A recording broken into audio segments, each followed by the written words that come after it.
amigos on the beat will be rolling shit.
Amigos on the beat will be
Talking pennies on me.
Talking pennies on me.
Bro, I am literally hitting the gritty right now. Do we hit the gritty still? Can we hit gritty's chat? Is grittying okay, or is it like, will you like instantly explode? I'm unk for saying that, I think. Actually, that's what I think. I don't listen, man. I've been okay. You guys ever see that tweet from twitter.com, aka X to everything app, where they're like, if you sit inside the house all day, that's the equivalent of doing torture that is equivalent with being a prisoner or something. I'm butchering that, okay? I'm butchering that, right? But like that thing, right? Where you read that thing. I did that thing today and I feel like absolute shit.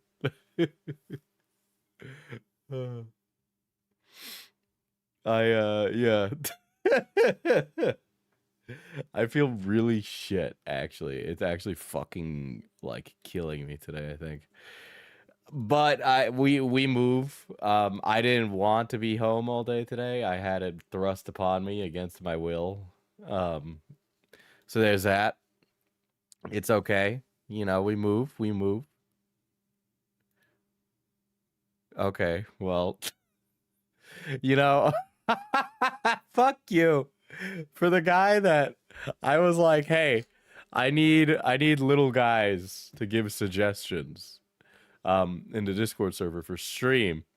First suggestion is from user bowling ball, okay? And bowling ball is like, you should do the watermelon. Well, they don't even say that. It's a one word answer they gave me. They said watermelon, all right? I'm not doing the watermelon right now. It's not watermelon season. Have you tried to purchase a watermelon right now? Have you tried to purchase a watermelon? You're welcome for the suggestion. Well, listen here, buddy, pal. All right? You want to talk about watermelons in this economy, man? You want to get into the litigations of melon-based economics? Pi, you know exactly who Shadiversity is. uh, I don't even think this topic will be big, but I've covered this before. Forget the watermelon shill coffee. That's gonna happen. But today I'm shilling my personal brand to further my vanity project of becoming a professional streamer, okay? There's melons in my fridge right now. That's You paid too much for your melons, is what I'm saying. I'm saying that there's a prime time for watermelons and then a bad time for watermelons. Shad did finally come for Jazza, dude. Shad finally came for Jazza. The the all right, man. Let's talk. Like really, okay, dude.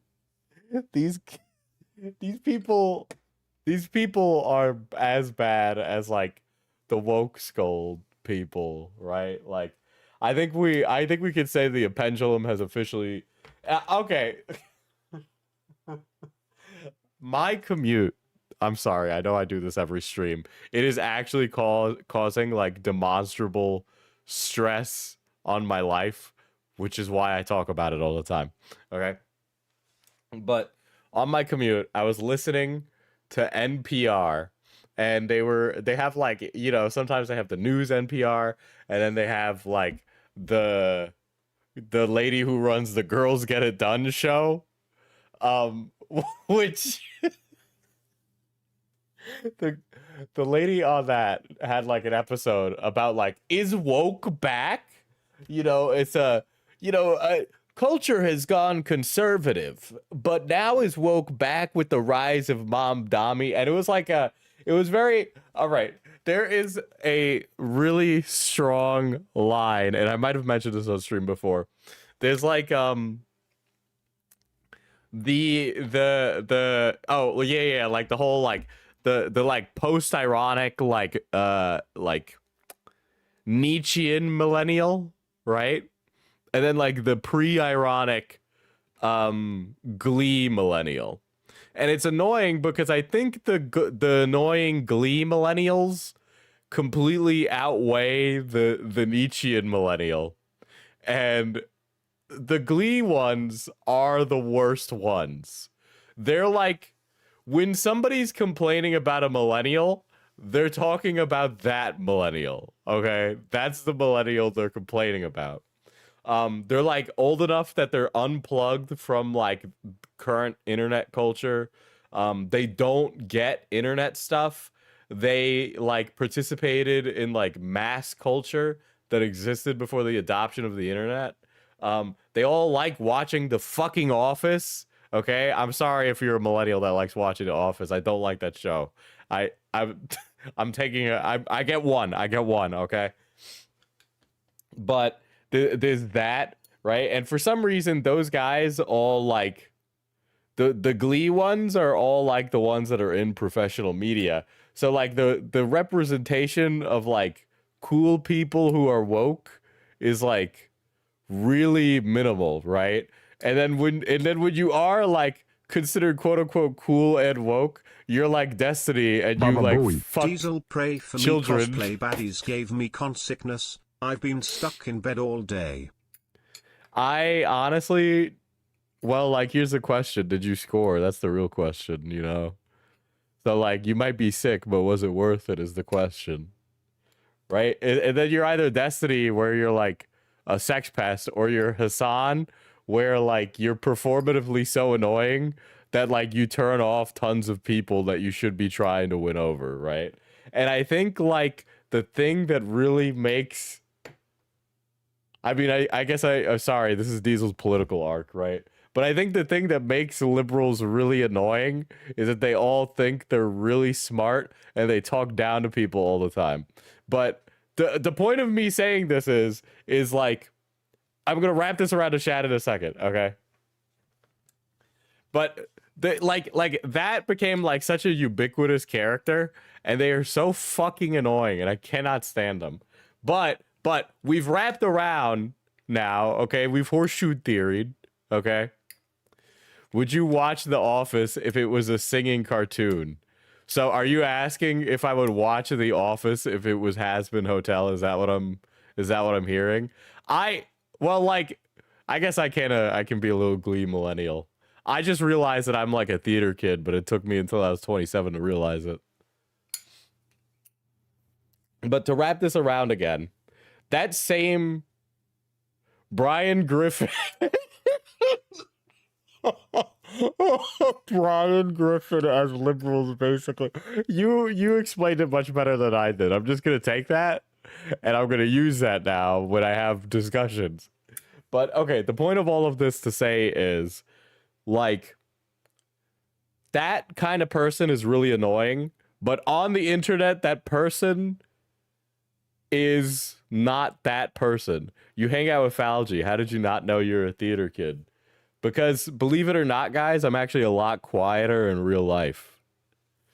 But like that annoying person doesn't exist online anymore. They're all like chased out, right? And all that's left is the guys on the other side that are literally the exact same way, right? Where it's all like this constant downward spiral of people constantly bitching at each other. Where it's like the whole like, I mean, take any day of the week. I know Q's really into Mod Q is very much into this stuff, and he likes it when I blow these guys up with facts and logic, right? But like Grums, right? Like we all know about Grums. I've done a video on him, right? Grums fucking blows donkey dicks, right? He's bitching about like let's see what he was bitching about recently. I have a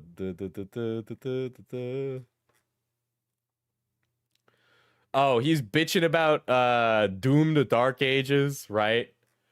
He was complaining about like fucking Ubisoft and fucking Ghost of Yote, okay?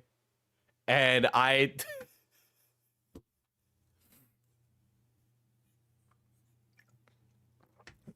you have to be sheltered as fuck to think the cursing is too much in that show. It's tame as hell.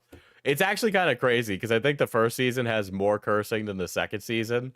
and where the cursing is used in the second season is more appropriately positioned. Right? It's like I can't stand how just like mad these guys are all the fucking time. It's like miserable, okay? I saw a clip recently, okay? Yes, Doom to Dark Ages was definitely worse than Doom 2, in my opinion. And I've played them, and it's just not the same without Mick Gordon's soundtrack. But like Grums is fucking infuriating. I saw a clip of Melanie Mack recently where you could tell she was really excited for the new Lara Croft like Tomb Raider remake, and then she it was like she locked in and like course corrected her mind so that way she could be performatively mad at it. And it's just like we're really trying way too hard, okay? And all of this to bring around to Shadiversity. He is one of those guys, for those of you that don't know. He is like in on the culture war stuff, and it is so fucking infuriating. He's like a bloviating moron who has absolutely no discernible skills or talents, okay? But I have a new conspiracy theory, Chad. I have a new conspiracy theory about Shadiversity, okay? So it has to do with the Mormons. Okay, so if you've been around on this stream for a while, you know that I love the Church of Latter-day Saints. Okay, I think I just mispronounced their name, but I love Mormons. I am a Mormon. I'm a Mormonista. What does I'm part of the Mormon army, okay? If Mormons were BTS, I'm part of the Mormon army, all right? I'm getting Mormonal. Dude, I love Mormons, dude. Okay? I have an obsession with Mormons. I love talking about Mormonism to people. I am not a Mormon. I am not religious. I am an atheist. I am not religious at all, okay? I mean, maybe there's a guy up there. I don't know, man. But like I like Mormons from like a cartoon perspective, okay? So Diesel's Mormon. No, you guys gotta understand. There is so many weird things about the Mormons, okay? Joseph Smith and his weird, like, tablets that he could only read by putting his head in a hat, okay? Fucking Joseph Smith was like a liar, okay? I don't even think Mormonism is a real religion. I think it is a con job that has turned into a financial pyramid that the Mormon church has used to leverage private equity and financing for the last 30 years of their existence, okay? Every single bit of the Mormon church and its like power structure tells me that it is literally a corporate enterprise dressed up as a religion, okay? It is the most fucking bullshit stuff. I don't think the people at the top believe it, okay? It has the same kind of energy that Scientology has, all right? I've done it before on stream, so I'm not gonna do it today, but like stuff like Crumble Cookie, okay? So you guys gotta understand, Mormons don't take advices, okay? We're doing a little bit of Mormon lore today. We're Mormoning out today. So in Mormon society, you do not do vices. Drinking, smoking, anything, premarital sex. Don't do premarital sex. There's actually a lot of fun stuff about that. We might circle back around to that. But one of the vices that Mormons can partake in, one of the vices that Mormons love is sugar, okay? They love sugar in the Church of Latter-day Saints. So what they do is that they consume fuck tons of it, okay? Because it's a vice that they can partake in. And so Mormons bake a lot, right? So if you know a Mormon, they might actually bake you baked goods and then hand you the baked goods. And when they hand you the baked goods, it's going to have a little proverb from the Book of Mormon in it, okay? And so they do that a lot. So that's where Crumble Cookie came from, right? Is that they can't partake in that. And that's how Crumble Cookie started, was a bunch of fucking Mormons. Crumble Cookie is a Mormon enterprise. And Mormons believe in a concept called tithes. You know, like how in Middle Ages, you would give a portion of your funds to the church, to the church, but also to the king, right? Mormons believe in giving a large portion, by the way, an obscene amount of money, right? It's an obscene tax to be in the Mormon church. The amount of money of which the Mormon church takes from an individual is fucking like it's criminal. Honest, it's disgusting. But so they believe in the concept of tithes, right? So a large portion of what Crumble Cookie makes, when you go to buy the 2,000 calorie cookie, dude, like a large portion of that $10 cookie is going to the Mormon church to fund their business, right? And if you say that Diesel, the Church of Latter-day Saints is a church, it is not a business. I'm going to show you the temple versus the corporate office behind the temple. Okay.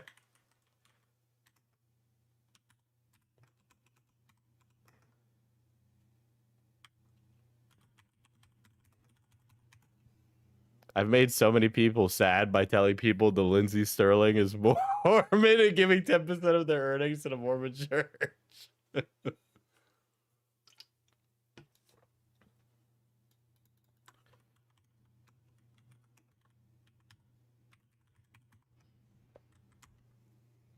I didn't even know. There's a lot of Mormons, guys. There's a lot of Mormons, okay? There's a lot of Mormons in, like, entertainment. It's actually kind of astounding. All right? But anytime, like, fucking, you should be like, if there's a Mormon running for president, you should not want a Mormon to be the president. I'm sorry, you just shouldn't.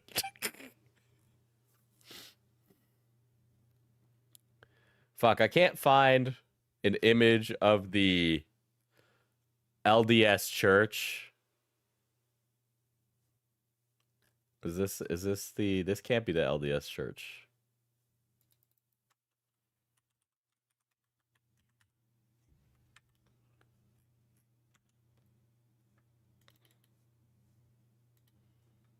Hold on. I'm like desperately trying to find an image where you can see the headquarters and then the temple in front of it. I think if I show you the headquarters, you're going to be like, all right, I get it. Right? So I'll show you this, right? So this is, why does it always do this now, dude? What the fuck? So this is the LDS headquarters in fucking Salt Lake City, Utah, right? This humongous skyscraper is right behind like a quad, and then in front of it is like a Mormon temple. And the Mormon temple is like 1/4 of the size of the Mormon headquarters building, okay?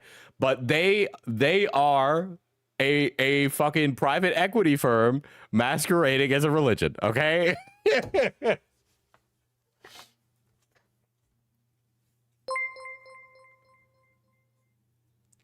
Moneybit sounds like unitology from Dead Space. Well, that's the thing, right? Where it's like when we talk about the Catholic Church having a certain valuation associated with it, that's because the Catholic Church owns like priceless artifacts and like paintings and old buildings, right? But when we talk about the Mormons are like, we're gonna put in money into like a fund that reinvest, and then we're gonna build that up. Okay, hold on. Hobby Lobby owns those too. Yeah. Here's a Market Insiders article. Here's a Market Insiders article. So they have a $44 billion stock portfolio, chat. Okay. $44 billion, right? And they own shares of Walmart, JP Morgan, MasterCard, Amazon, Johnson & Johnson, ExxonMobil, Alphabet, United Health Group, Microsoft, and Apple. Right? So the Mormon church is taking in money and actively trying to increase their wealth, right? They're a humongous stakeholder of many of these things. Thank you, KJ. So here's a temple. Here's what the temple looks like, right? Shout out to Moroni up there on the top. I don't know if that is Moroni. Okay, so for the another fun fact, an angel named Moroni, who's spelt moron with an I at the end, came to Joseph Smith and he was like, buddy, you got to start a new religion. And then Joseph Smith was like, really? I got to start a new religion? And he's like, yeah, you do. Actually, I got all the stuff you need out in your backyard. Just go outside and start digging holes, and then you'll find a Book of Mormon.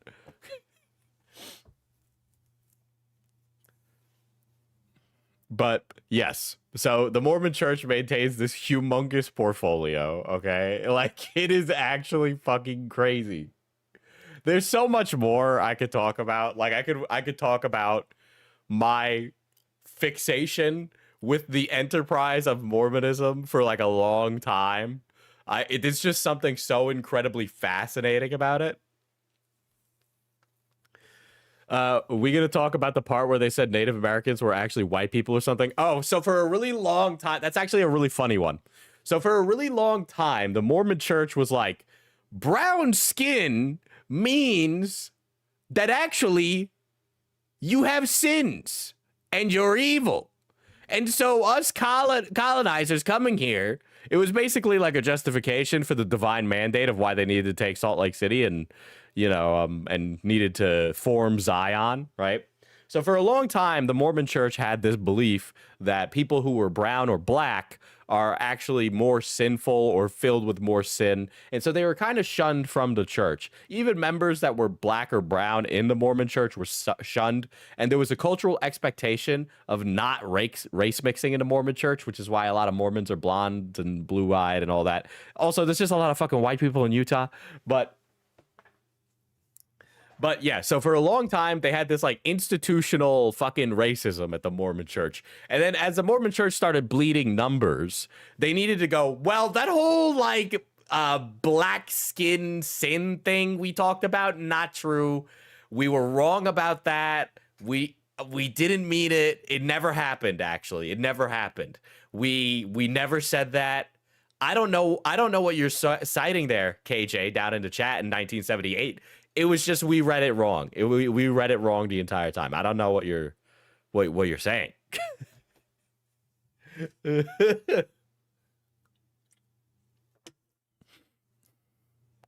What you're telling me is it's Snow Bunny Central.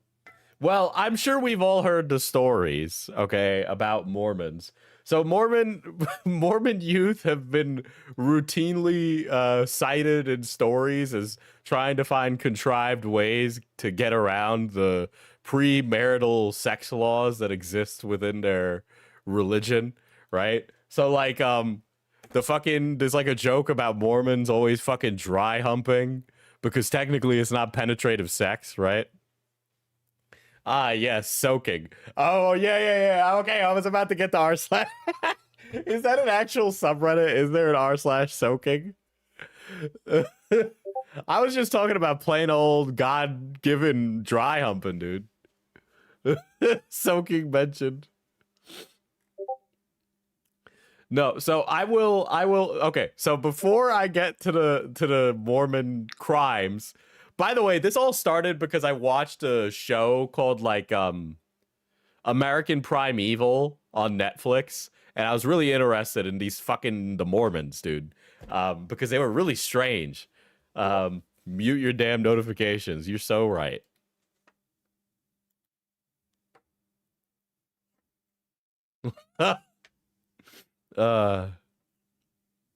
Yeah.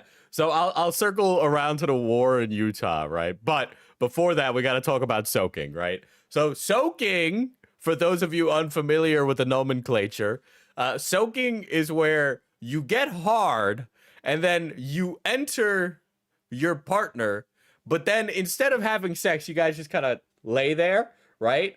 Or, right, what you can do is have your friends jiggle the bed while you're on it. So that way you're technically not performing penetrative sex. By transitive property, you are laying there still and happen to be hard. Okay? That is not called being a cock sleeve, Halloween. As a gooder. That is, I can tell you that is most certainly not. I'm not going to go into the specifics of what makes that different from being that. But I'm going to ignore that and not follow up on what that difference is. But yes, it's a cooperative experience, okay? What level of third wheeling is being the friend shaking the bed?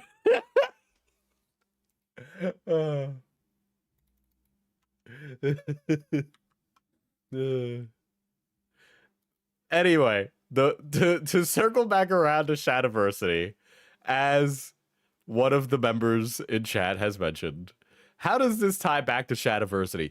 So, all of this to say, in my grand conspiracy theory of everything, Shadiversity is still a practicing Mormon. He is actually very vocally Mormon. He's like Brandon Sanderson with none of the charm, class, or politeness. By the way, Brandon Sanderson is also a Mormon. There's a lot of Mormons in science fiction and fantasy, actually. There's an obscene amount of them that actually write fantasy books. It's crazy, right? But Shadiversity is completely untalented and has written doo-doo-ah books. But he is a practicing Mormon, and he's extremely Mormon. So Mormonism is a very American religion, by the way, but Shadiversity is Australian. It's really strange. There's like a humongous exclave of Mormons in fucking Australia. I don't understand how that happened. They might have had like a really big mission there, and that's how that happened. I'm not familiar on the history with that. I'm sure KJ will send me a Wikipedia article. But yeah, there's a lot of cults in Australia. Would I call Mormonism a cult? I mean, I guess there's a lot of reasons you would call Mormonism a cult, and I'll get to those with Shadiversity in a second. So I've been thinking, right?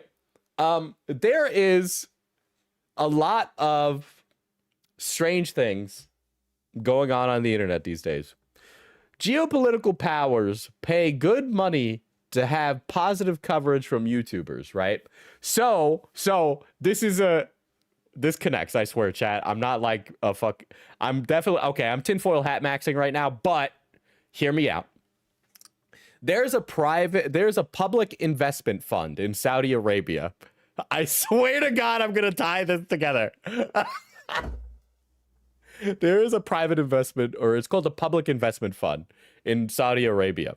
And you might be wondering why the Beast Games happened in Saudi Arabia, or Beastland, or whatever. That is because Mr. Beast, I shit you not, is being paid by the Saudis to do that.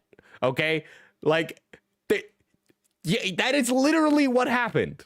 Okay? He signed a deal with the guy who runs the public investment fund in Saudi Arabia.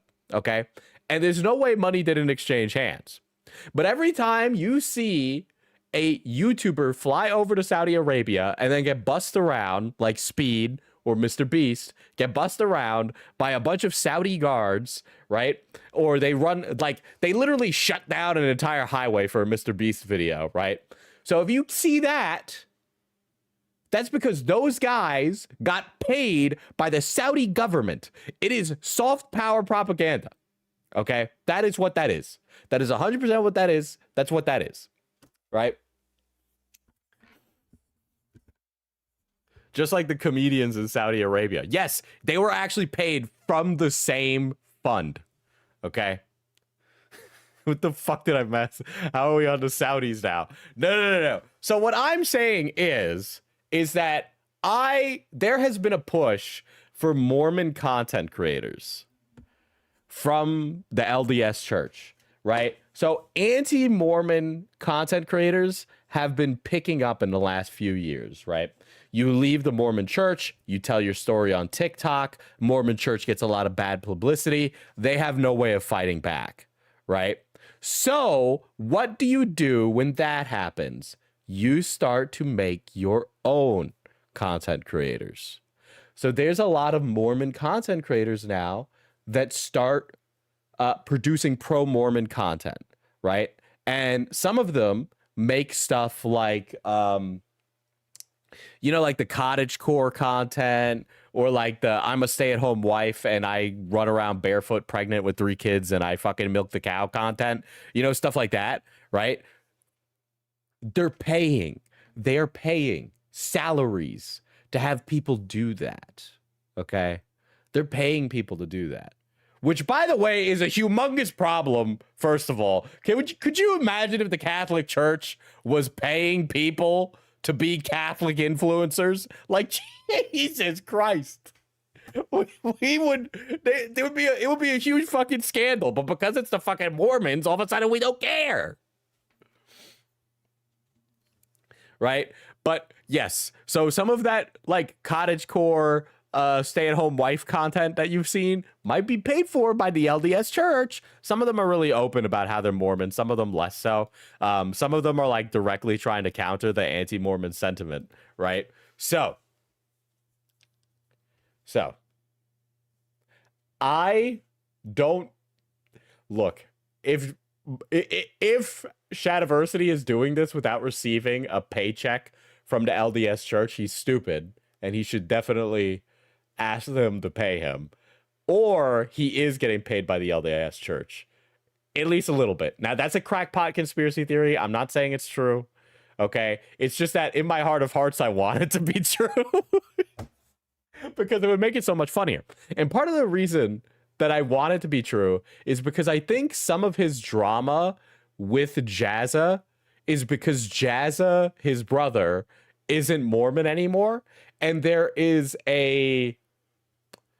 basically an attitude and cultural expectation amongst LDS church members, much like Jehovah's Witness, to ostracize and not speak to former family members who leave the church, right? It is generally expected that you ostracize them and don't speak to them again, right? To cut them out of your life and pretend that they don't exist, right? To pretend that they've died. Yes, that is cult. Yeah, it's soft shutting. Yeah, that is a cult tactic, by the way.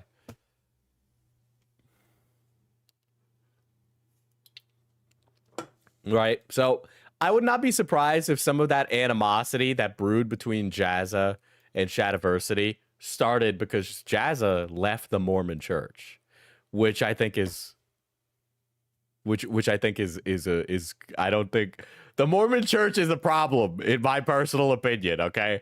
All right. I don't want to get harassed by no Mormon Johnnies trying to give me the Book of Mormon, but you know, it's,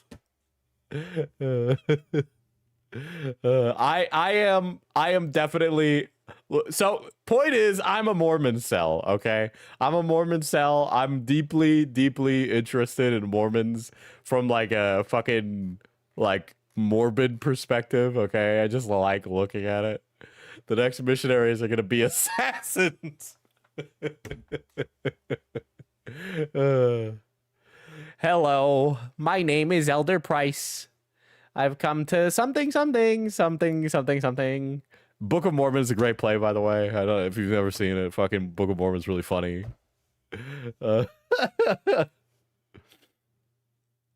Anyway, Shadiversity let his beef with Jazza kind of get out. So I will show you this clip, and we've watched it before, but I think for posterity's sake, you need to see this clip again, because there's always been this underlying conflict between Jazza and Shad, because Jazza is a much more skilled draftsperson, artist, right? Yeah, while Shadman Connection would be funny, Shadiversity famously can't draw. He can draw decently. He has kind of like a boomer aesthetic with his drawings, right? But yeah, so here's the clip that is kind of like what everybody said is ground zero for their beef, okay? So they're doing like a live play at PAX Australia. Alrighty.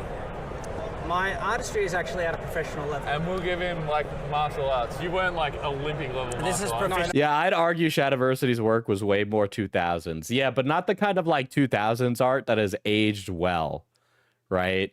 Like there's I'm a big fan of thick, strong lines on work. Like the 2000s Gorillas artwork is like, it really resonates with me. But Shad kind of has the artistic like language in his art of being somebody who like studied a lot of like Spawn or like what's Red Sonja? It's another one. Yeah, Rob Liefeld drawing Captain America 2000s look. I'm not about. I think artistry should be at 2 and Rad is 2. Okay, I think this is we my need to honest decide. opinions. You can get to in writer. Yeah, when I'd you agree become with that. published. Thing is, So they're playing a zombie apocalypse thing, and Shad's like, well, I'm playing myself. I want to be an artist just like my brother is an artist. no, I've had agents accept my work. It's not the same. No. It's not- it isn't the same. That is said with a huge amount of ignorance in regards to the publishing and writing no, I'm industry. sure it is. So I'm sure it is. It is profoundly ignorant, that Right, comment. right. But the thing is, we gave him 2 on artist because it's his full-time This job. has become and a he gets really paid for it. loaded. Has Jazza ever spoken out about his brother's AI obsession? So his Jazza in the past, his basic stance was like, he's my brother. I'm going to distance from his content, but he's still my brother. I don't agree with a lot of the things he says. I'm just not gonna, get into it. Because the thing is that people wanted Jazza to start arguing with his brother. Which, by the way, I don't think that Jazza needs to argue with his brother. That's horrible, and the internet egging that on is like fucking sane. I'm not We're saying not your even writing is gonna get to bad. play. I'm not saying your my- art just my addressing you, art Joe. is It's good. Easily It's at a good. professional standard. Yes. People have commissioned me. It's just Agreed. I haven't chosen But to Can I use say it. This is though, vocation. there are This a is lot job. of people who are at a professional standard who can't work as an artist. So Jazza is very like cordial. Like it is very clear that Shad is insecure. Shad is signaling insecure, right? I don't like if I'm reading body language, a lot of his talking over and his like, I'm professional. When you are, you don't need to, right? Jazza is sitting here speaking on behalf of a community because his brother is being stupid, okay? But he's doing it while not like ripping his brother to pieces. Yeah, but we're talking about skill, not, wanting to Yeah, I work. know, at it. but like, Joss, you need to be very honest. if you were to about get my to- level if I'm as an going to be artist. very honest, I love you. I'd say a pointing artist. Well, no, because then you should get a point. Dude, he's desperately trying to just be like, I'll give you a little bit, okay? I'll give a little. We have our strengths and weaknesses, and you know what my strengths are in artistry. This is really bad. This is really bad. This is really bad. I've seen this clip so many times. I don't really get cringed out about it, And I'm easily at a I would professional standard. I would be willing to give you 2 points in writer. I'll But put it that way. Art easily is on 2 points. I'm at a professional standard, and you know that. I'm Your respectfully your disagree. strengths are expression. Dude, you don't need to do this, Jazza. God, he's really trying to save his brother, dude. Easily expression and color. We don't need. Dude, Jazza's trying to fucking put some water on this, dude. Oh my My god. strengths are anatomy. And character. Your strengths are not anatomy, personally. Absolutely, you're a skilled artist. Oh. You can tell they've had a conversation like this before. The way Jazza immediately is just trying to shut it down and be like, yeah, sure. But like the way Jazza says it, you know when like somebody's trying to like, look, man, I don't want to argue. It's like he's really trying. That's good. It's a point. Is Jazza the big brother? I don't know which of them is older. I thought they were twins, actually, but I'm not sure. Reference. How applicable is this to zombie apocalypse impacts? Whatever. Shad is so insecure about his art. You can tell his family congratulates Jazza and not Shad. Well, you can tell based off of Jazza is the younger brother. Wow. Wow. You learned so much, dude. I have 2 points in each other. All right. Thanks. It's okay if someone needs to join the group and they need their. No. They will only be persuaded by Hang on, an artist writer. So you're just giving it to me to try and satisfy me? Somewhat, because Oh you my god. won't stop arguing. So that's okay. Because it's actually not supposed to be you who decides the outcome, but you're not letting that happen. So. Dude, Shad is looking at the camera, brother. I can't imagine having this kind of attitude on camera, dude. This is like abysmal. This is really abysmal. I say I'm just being honest. My camera froze. I don't even think, and it's such a shame too, because like Shad's like when Shadiversity ran to AI to fill in his crutch of his, you know, his deficits as an artist, I didn't not like his art. I wasn't like a fan of Shadiversity's like drawings, right? But there is something to be said about like his art, and it's just such a shame that that he just threw it all away, you know, that he never cultivated that love and that passion for something, you know. It's just like ridiculous. All these YouTubers are probably watching their numbers plummet as people check out of this tantrum. Well, like, and that's another thing. Jazza is wildly more successful than his brother too. So I can only imagine that fueling this as well. It's just a normal thing, I think, really, for brothers to be a little competitive. I'm competitive with my brother. That's normal, right? But like Jazza's businesses are doing better than Shad's. Like, that's really clear to see just on YouTube, right? The numbers that Shadiversity does versus Jazza are insane. Jazza's been able to branch out into different genres of content and been successful. Shadiversity has only been able to cultivate It's very sad. outrage. We should look at his writing. Wait. I've always wanted to look at Shadiversity's writing. Maybe that's I don't know if that's a members stream or what. I don't know if I'd want to read Shadiversity's book live on fucking stream, right? Jazza has a family to take care of. So does Shad, actually. They're both fathers, dude. We all know you two try to kill each other in a longsword and battle axe fight every Wednesday. Your strengths are definitely in character expression, on facial expression. Dude, Jazza's in a complete other league too, which is like the rough part for this.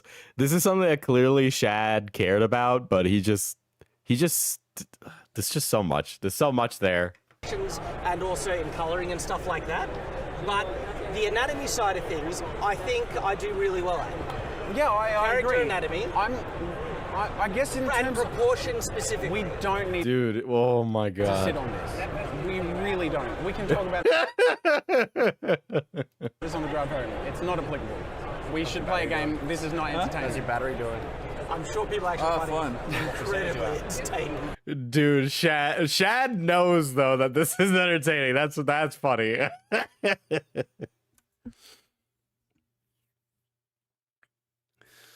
Funny thing about Shad, I saw a Reddit thread that talked about YouTubers that fell off. Shad was a common choice, and the top reasons were his AI obsession and out of nowhere grifting. I think one of the ways that a YouTuber stays successful for a long time is that you keep the business lean until you have a humongous amount of capital to throw at it. Shad kind of like expanded really quickly, and I think that shot him in the foot. Because like Shadiversity like bought a bunch of property and was trying to build a castle. And like all of these things, every time, look, I run a business, right? It obviously has affected my stream schedule. We can see that. I have to make a conscientious decision between building my brand as a YouTuber and building my business, right?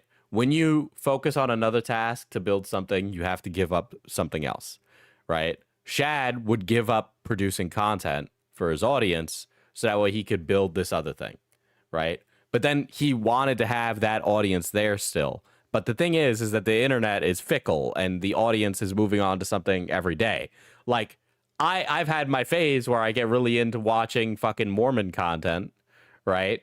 But then now I'm watching a lot of documentaries about fucking North Korea, right? So maybe I'm not going to watch Mormon content again. You know, maybe I've moved on from that. It's just how the internet is, right? It's why you always have to be creating. It's why creators often talk about having burnout, because the way that they've structured their business requires them to be constantly grinding and grinding and grinding and grinding and grinding.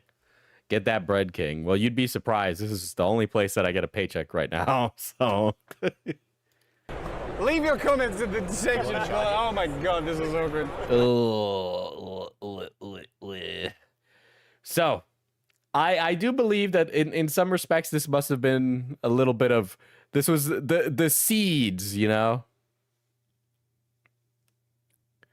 Have you seen that new video where the guy has 2 phones recovered from North Korea? I've been watching stuff about the history, right? I watched one about like the how they made like all the North Korean propaganda movies, you know? I wonder what the Only Plays guys would think of Shadiversity.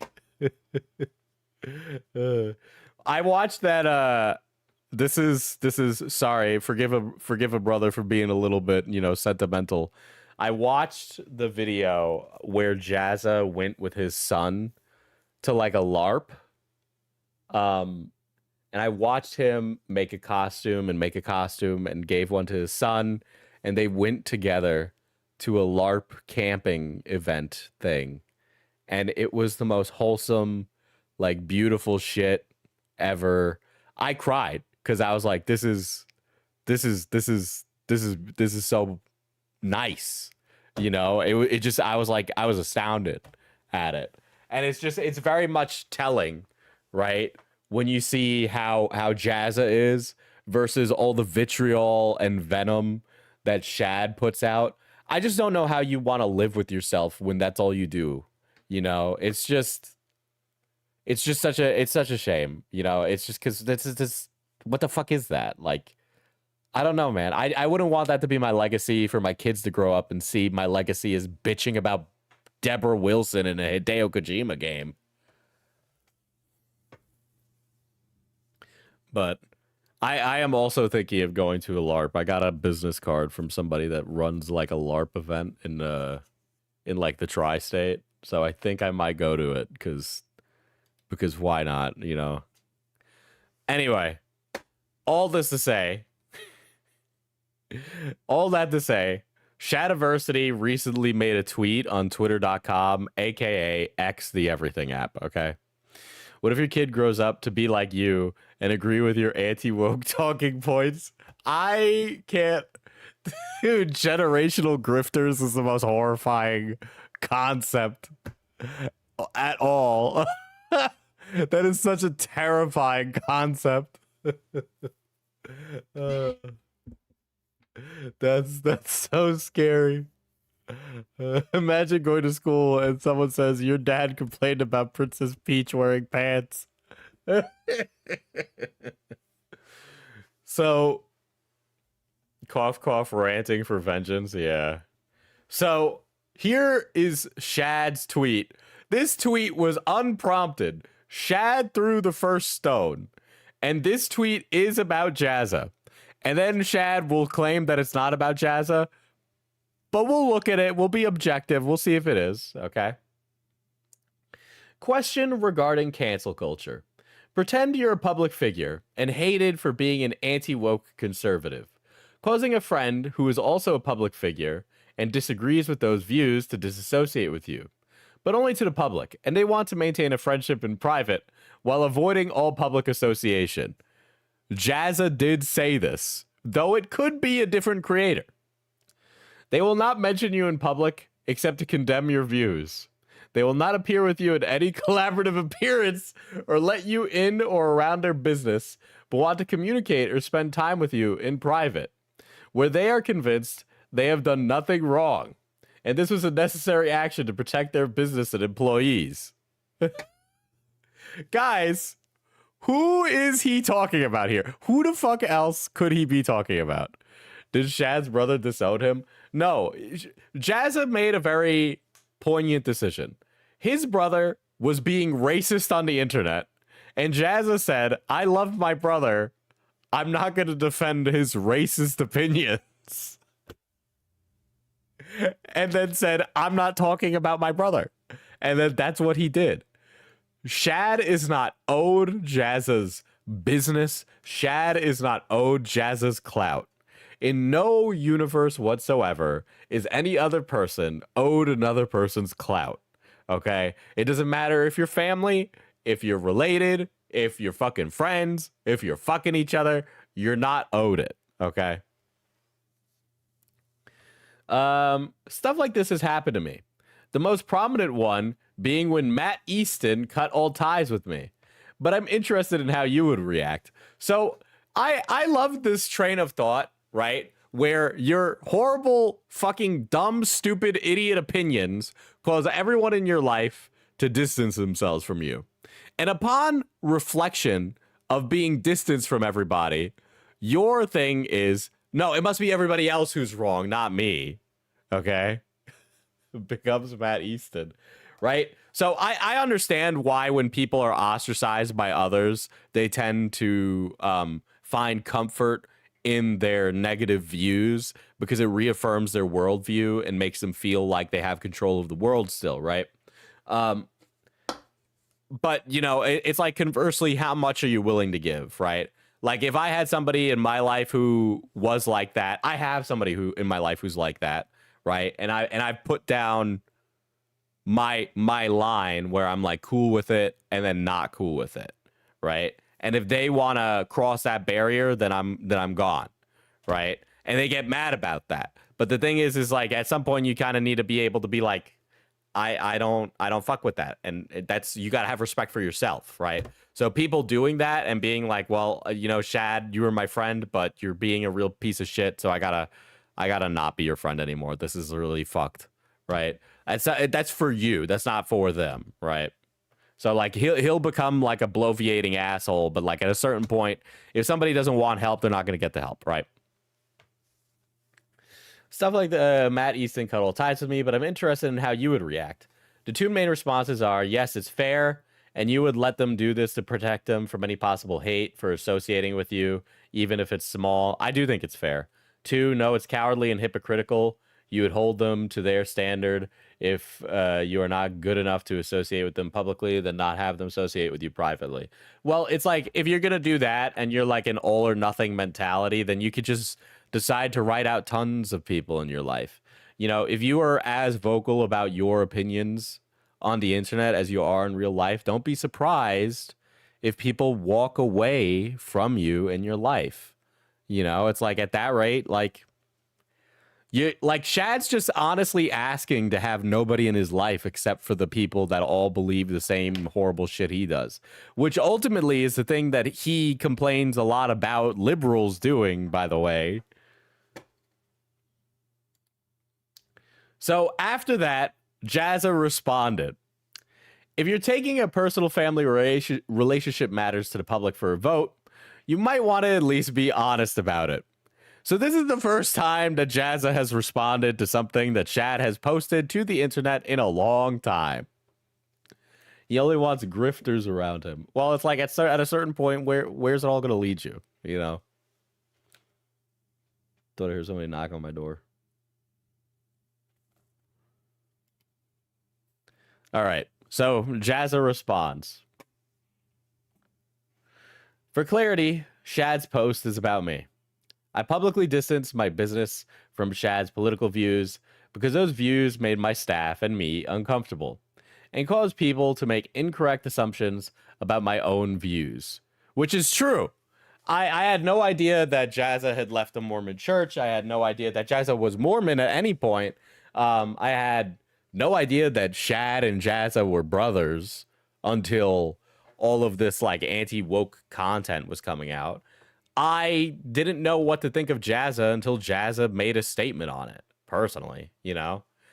It's also, yeah, it's rules for me, not for thee. When I do it, it's okay, but not when anybody else does it. It's okay for right wingers to put themselves into an echo chamber, but not anyone else on the left or liberals. It's almost like they want a space. They want a space or something. A safe space. I think we should call it a safe space. I think they want a safe space. Right? Or like how fat JD Vance memes weren't okay, and then like people couldn't get brought into the United States because they had a fat JD Vance meme, and now like the fat JD Vance is like it's fine. Or like how making Charlie Kirk jokes would make you lose your job the first week, and now all of a sudden it's fucking fine, dude. Which, by the way, the Charlie Kirk memes are fucking insane now, okay? Did you guys see the one where he's in a conga line with Jeffrey Epstein after Jeffrey Epstein catches the bullet from the sniper? Or there was one where it was a tiny bird, and it's like the Charlie Kirky. Do, do, do, do, do. Yes, I want the perky. And then it's like... and then they get the bird to repeat it, dude. All right. It's okay for them to complain about people not wanting to tolerate them being intolerant, but it isn't okay for others when when that's the thing that they don't tolerate. Yeah, it's rules for thee, not for me, but that's, yeah. All right. It made my staff uncomfortable and caused people around me to make incorrect assumption about my own views.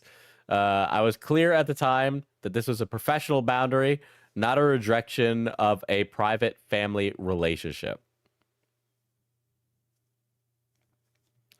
After that, personal contact stopped, and Shad's civility towards me at family events became conditional on me reversing that professional boundary.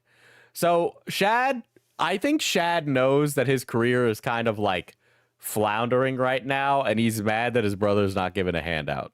That is 110% what's going on here. I have not asked for private access while condemning him publicly.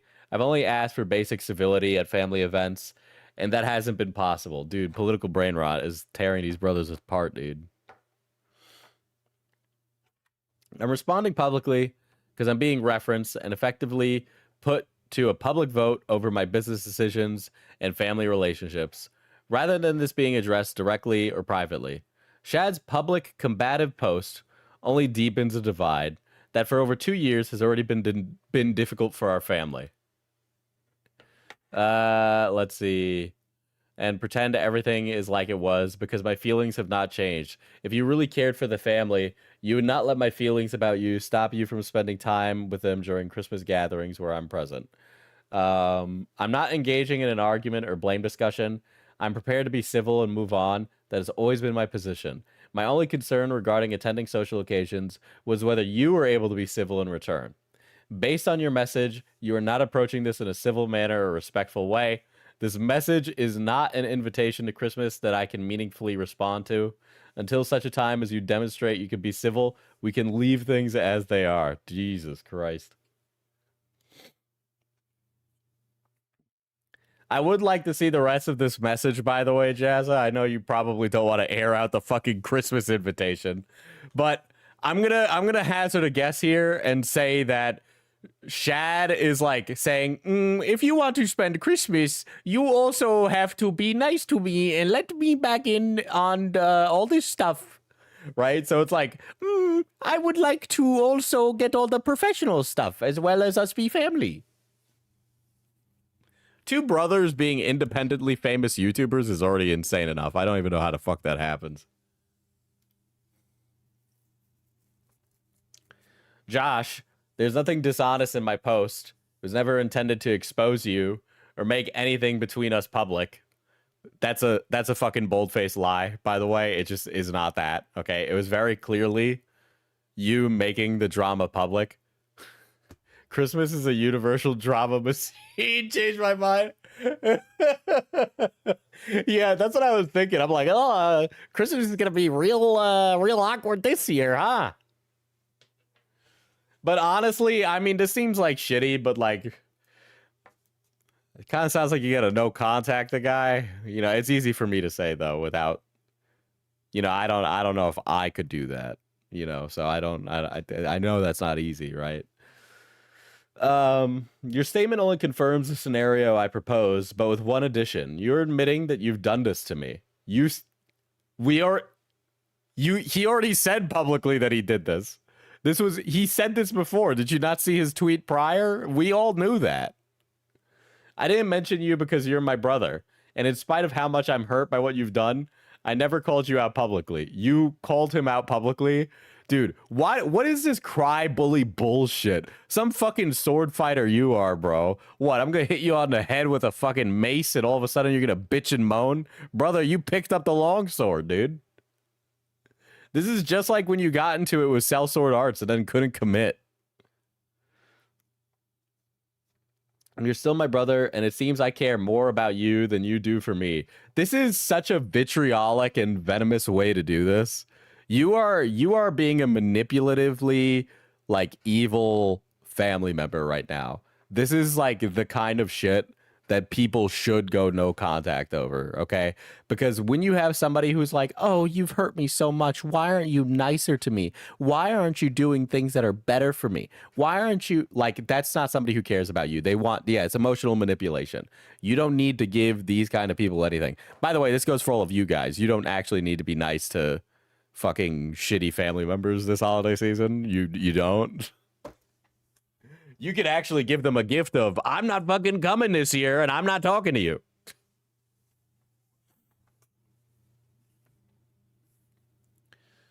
Seems I care more about you than you do for me.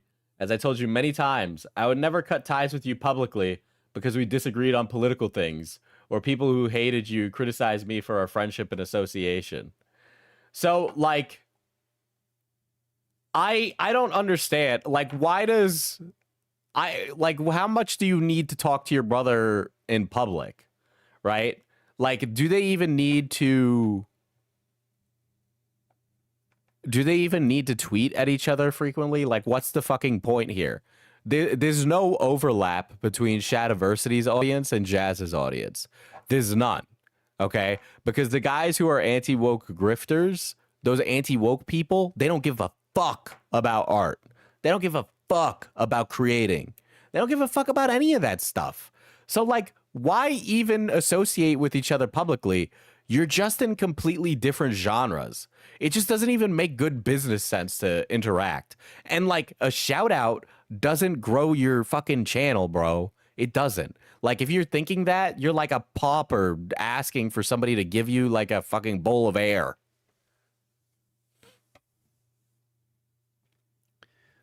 Let's see. I also don't believe that you would, like, if the political winds were different, I think Shad would throw his brother to the wolves in an instant. But that's my YouTuber sitting in a chair and having no stakes in this take, right? I would tell those people to get bent, and you know I would. But you caved to the outrage mob and threw your own brother to the wind. You're such a fucking F-slur, dude. Are you fucking serious? Oh, my brother would have been by my side if it wasn't for the woke mind virus. My brother in Christ, maybe he has different political beliefs than you. That's actually fucking normal, okay? That's fucking normal. Maybe he has a personal problem himself with your fucking stupid takes. Maybe it isn't the fucking woke mind virus. You fucking one-shotted NPC, no opinion having little fucking Wojak, dude. There's not a single fucking original thought that rolls through your mind. Of course, the outrage mob. Oh, cry me a river. Go make another fucking AI picture of your fucking wife with big hips and tits so that way you can post it publicly to the internet for some random stranger to jerk off to, you fucking cuck. Holy shit. Regarding the post, nearly everyone thought I was talking about other people who've done similar things. Who, bitch, who?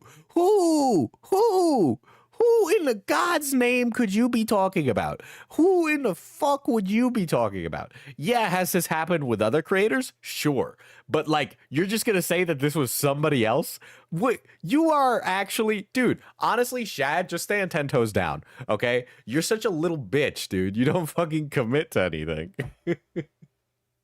Have you seen Shad's Doctor Who article? No, but I would love it.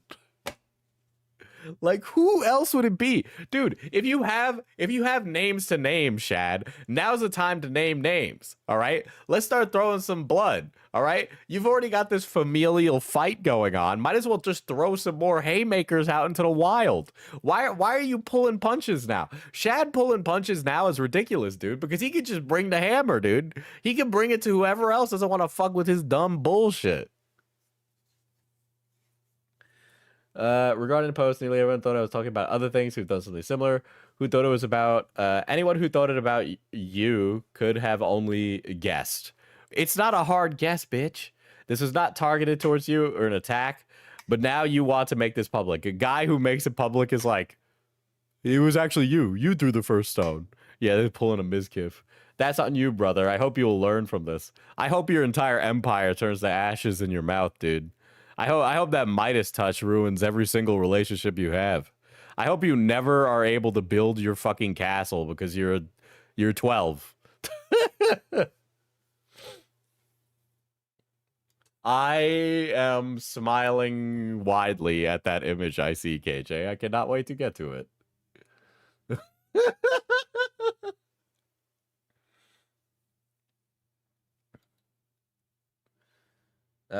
Let's see, blah, blah, blah. This is not hard, blah, blah, blah. Okay. Joss, why are you making this public and posting our private DMs? Also, you cut off most of my message, removing context and how I reached out to you. So now I have to post the full thing.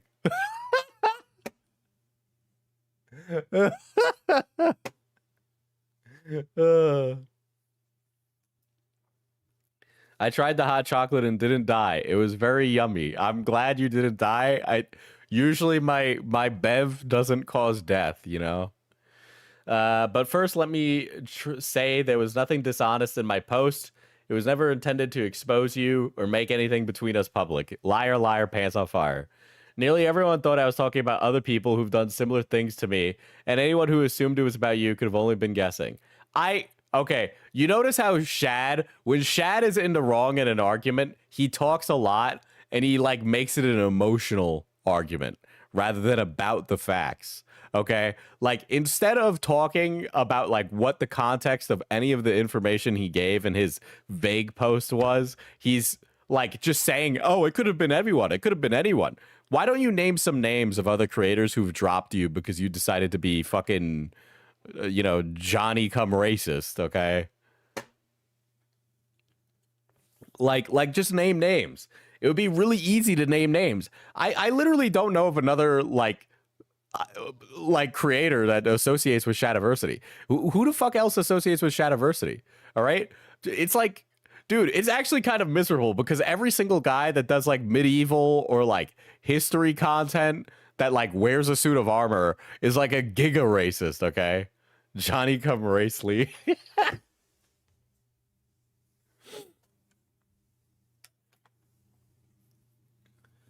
This was not a targeted towards you or an attack, but now you want to make this public? This is such a foolish, unnecessary mistake. I hope you will learn from it.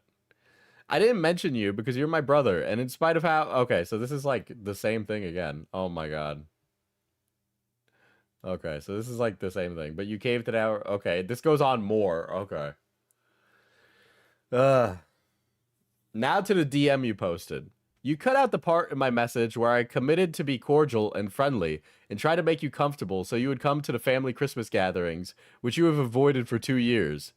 This was because of the first Christmas after you publicly excommunicated me, denouncing and misrepresenting my beliefs. Well, you know what, Shad? Joseph Smith was a fucking lying, polycule running fucking pedophile, okay? And you read the Book of Mormon, which was written by a pedophile, okay? And he was killed by Brigham Young, who was a fucking racist. That's it.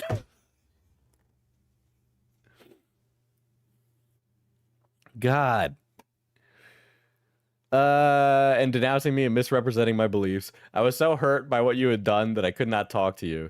The notion that after you made it clear that I was not good enough for you to associate with in public, that you would come up to me in a private setting with a smile and try to talk to me like nothing bad happened sickened me. Dude, you are actually fucking mad that your brother doesn't want to talk to you on the internet because everybody thinks you're a giga racist, okay? You're like, oh, dear brother, why don't you wish to give me a drop of clout? Well, my brother, it is because you are fucking an idiot, and I don't agree with you. Like, I don't understand. Like, Jazza doesn't have to, like, the internet and your private life are two separate things. They're two separate things. Sure, there's plenty of overlap. I think we can agree that there's some overlap these days, right? That's true, right? We're constantly plugged in on our phones, right? But what you're asking for is for Jazza to do business with you on the internet, okay? You guys are brothers. You're not business partners. You both run your own thing and do your own thing, okay? Why the fuck does he need to do anything else but give you a polite smile at Christmas? He doesn't. Let's see. I could not lie like that and pretend you had done nothing.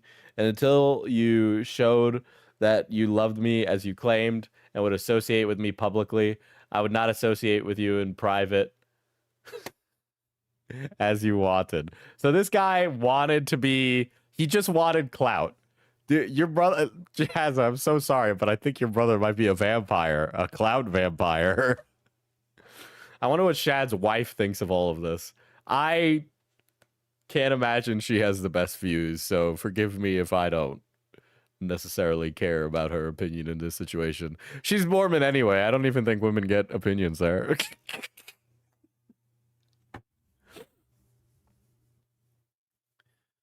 You then boycotted any family gatherings where I was present, including Christmas, because I made you uncomfortable. Well, it sounds like you did. It sounds like every time you went up to your brother and then you asked for fucking clout capital. But this year I reached out to you for the sake of our family to try and invite you back, promising to be friendly and cordial, but making it clear my views had not changed and I would not be able to chat with you like nothing had happened. Somehow you interpreted that as me being uncivil. So you're basically saying that Jazza should put up with your negging? Like, why don't you come back and hang out with my family so I can neg you in the privacy of my own home? You were so convinced that you had done nothing wrong. I was doubting myself and wanted to know what others might do if they were in my situation. You're going to twitter.com, brother. Go to therapy. You're actually like so cucked right now, dude. You're Charlie cucked right now, dude. You're Charlie cucked. So I made a post not mentioning you at all. So the post is about Jazza. So I made a post not mentioning you at all. So yeah, so the post is about Jazza. So what was all that time bloviating saying it was somebody else?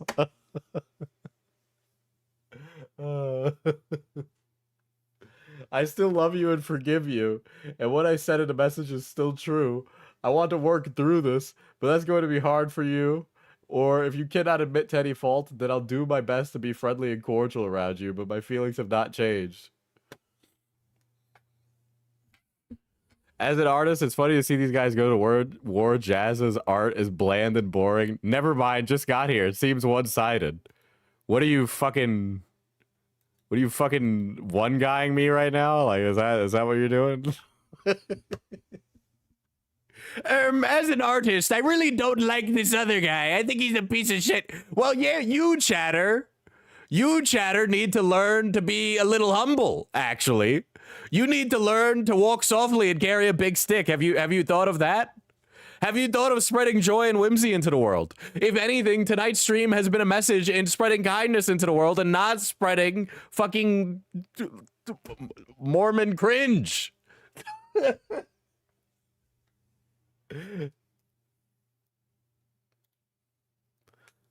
Okay, so here's the full fucking message. Okay.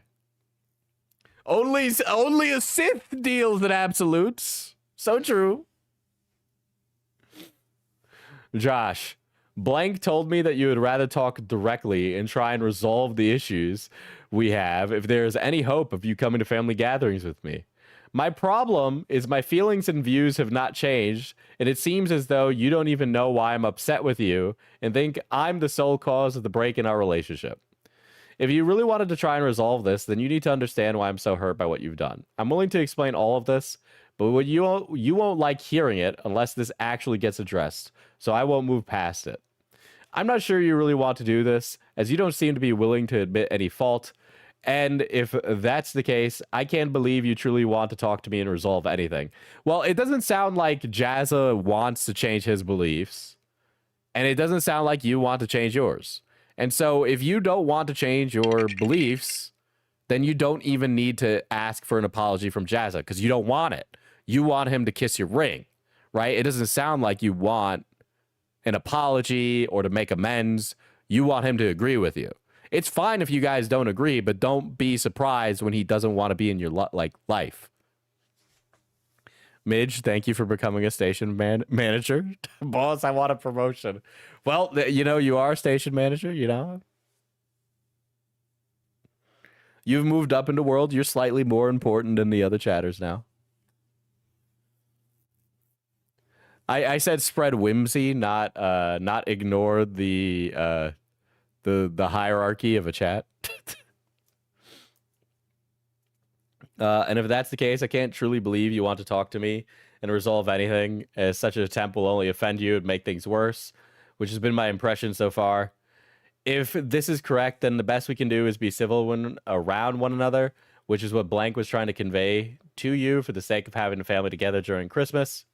I will not be trying to make my presence at the family gatherings uncomfortable for you. I'll be friendly and cordial, but I don't want to chat with you and pretend everything is like it was, because my feelings have not changed. And if you really cared for the family, you would not let my feelings about you stop you from spending time with them during Christmas gatherings where I'm present. Well, okay, here's the issue, Shad, which you seem to not recognize and understand, right? Jazza says, you say things that make me uncomfortable. I don't want to have these conversations with you. And you say, I am only willing to have this conversation with you. The conversation that Jazza says he doesn't want to have. So, like, your entire argument here and what you're seeking from Jazza is an impossible ask, because you're asking him to do the one thing that he has told you repeatedly he doesn't want to do. It's not about being cordial with you. It's that you don't want him to move on from this until he changes his mind. This has nothing to do with any of that, right? You want him to change his mind. Like, it's a completely impassable thing. He's not comfortable with it. That's it. Like, you want him to have this discussion. You can't make him apologize like you make your wife apologize, Shad.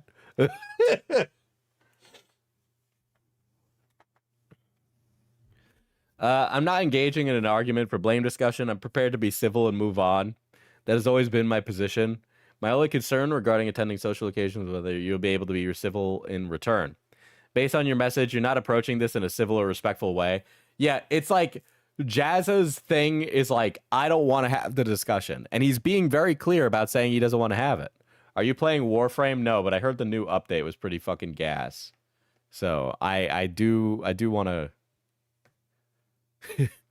Jazza Falcone, if you really cared about the family, you'd let me be racist against the Woolies.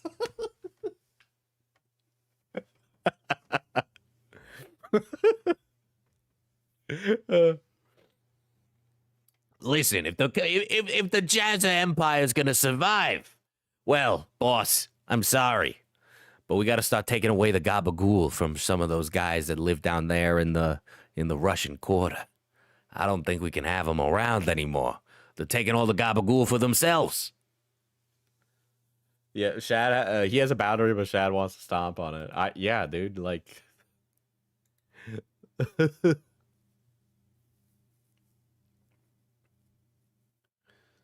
All right.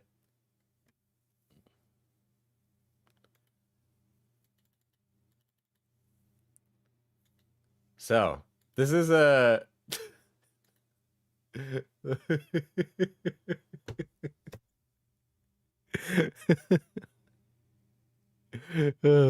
Dude, he got a fucking TARDIS in his yard, dude. By one-sided, I bet it seems like Jazza wants nothing to do with the beef that the other guy has. The other guy is his brother. So it's kind of a little bit more complicated than that. Let's see. This is a local article. Fans of the long-running science fiction series Doctor Who may have recognized Doctor's iconic time travel device at the front lawn of a house in Northern Avenue, Newborough. Mary Brooks was gobsmacked to see a life-size TARDIS outside on her birthday, Christmas Day last year. Her husband, Shad, spent more than 50 hours building a replica of the machine title characters used to travel during his adventures for the Doctor Who fan. You know what? Honestly, that's pretty sweet. See, many years ago, Shad had whimsy, okay? Many years ago, Shad was building a life-size TARDIS for his wife, but now he's just building miserable cringe, okay? I think there's so much fucking love in that, okay? There's so much love in building a life-size TARDIS for your wife, okay? I would make love into TARDIS with my wife. Why take this online though? The fuck? It was fucking Shad who took it online. Shad was taking a shot at his brother.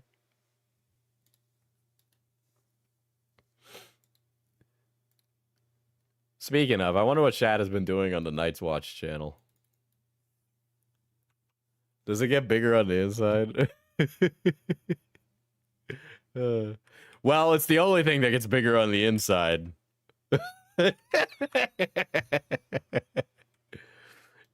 Yeah, me and my husband making love inside the TARDIS. Rings of Power season 2. Let's see.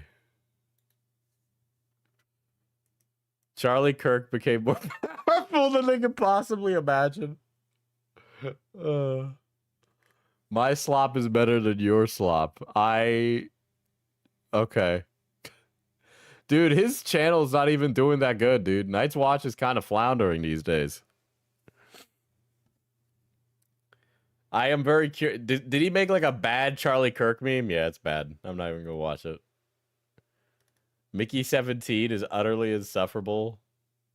The movie is a mess. Dude, does this guy like any movies or does he just hate everything? My blah, blah. This is why AI slop is flooding YouTube. Guy who makes AI slop. There's a lot of slop here. Let's see his Minecraft review. The wonderful weird mind that created Napoleon Dynamite and Nacho Libre invites you to turn off your brain. Oh no, that's not a good sign.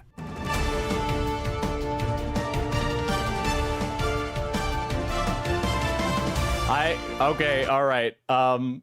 So the lady that's in this movie is in Peacemaker and she's pretty good.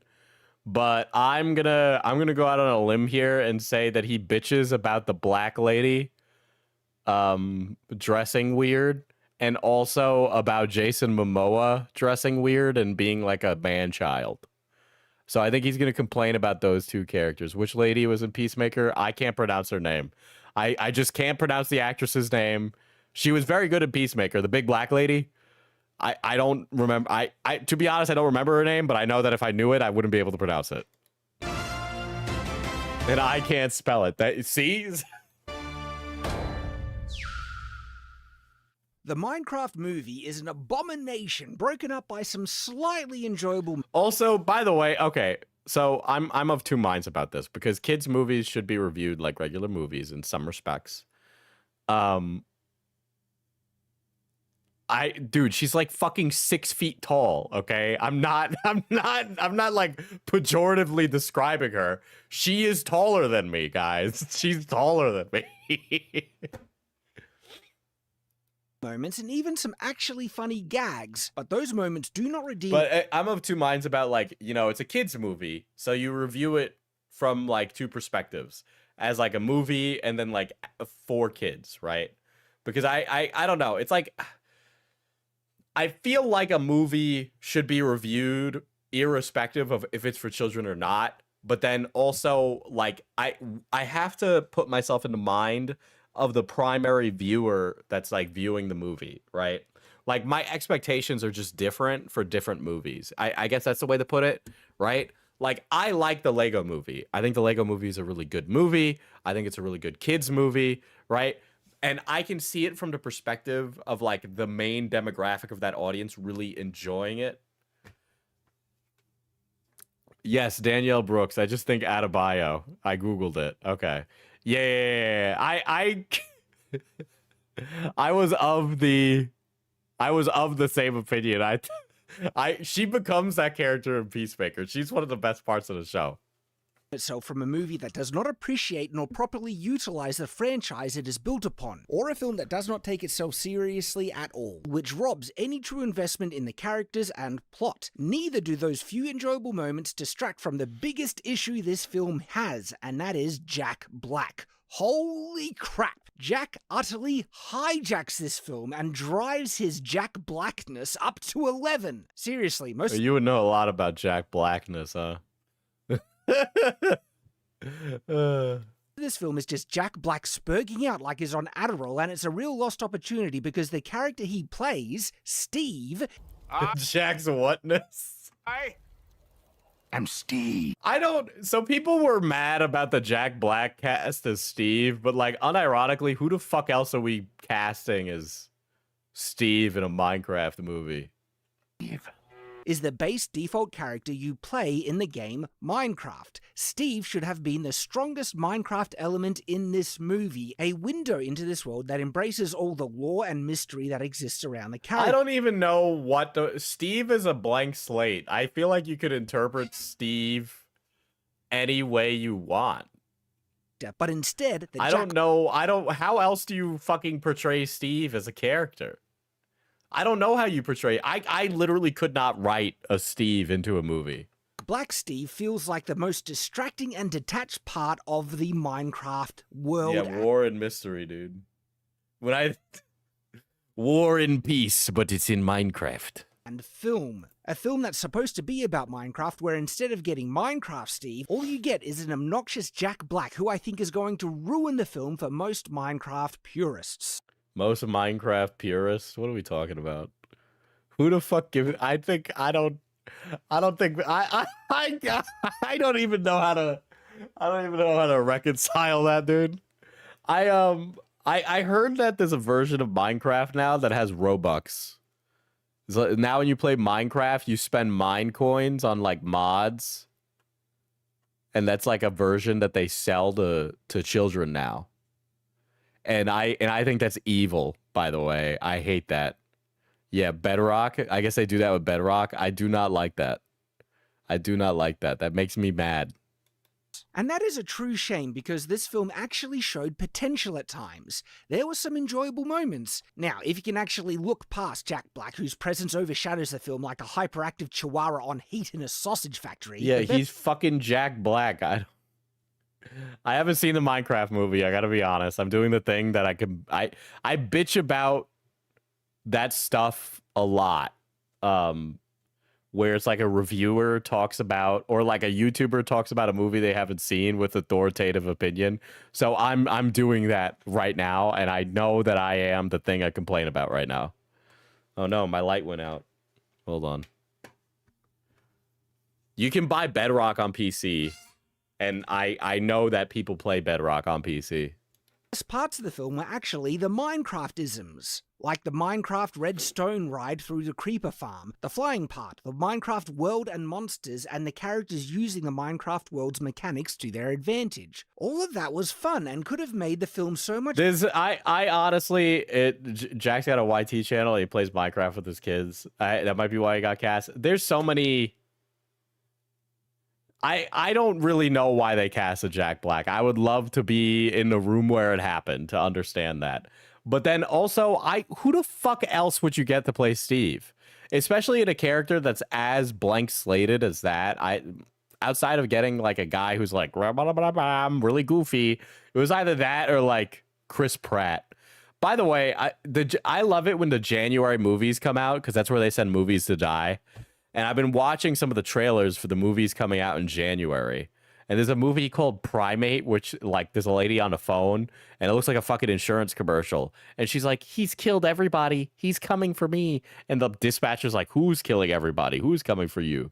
And it's like a fucking monkey, right? And there's another movie coming out called Mercy. And I have never seen a cheaper looking film, dude. I have not seen a cheaper looking film since War of the Worlds, all right? It's a movie starring Chris Pratt, right? And it's about there's too many criminals, so we're going to defer the justice system to an AI judge. And now in our justice system of the future, you're going to have 90 minutes to prove your innocence to an AI judge or be executed. And it is so weird and stupid. It doesn't make any fucking sense whatsoever. And it's also like, I think that just on pure like idea alone, the movie So Psychopaths, it looks like shit. It looks so bad. And also it's all shot like body cam footage, but like it still looks like shit. Better if they leaned into it more while giving us something to care about with characters that took what was going on seriously. And we didn't have Jack Black. I don't really feel like I want a Minecraft movie that takes itself seriously. Am I just like out of touch or something to be like, oh, we need a serious Minecraft drama, dude?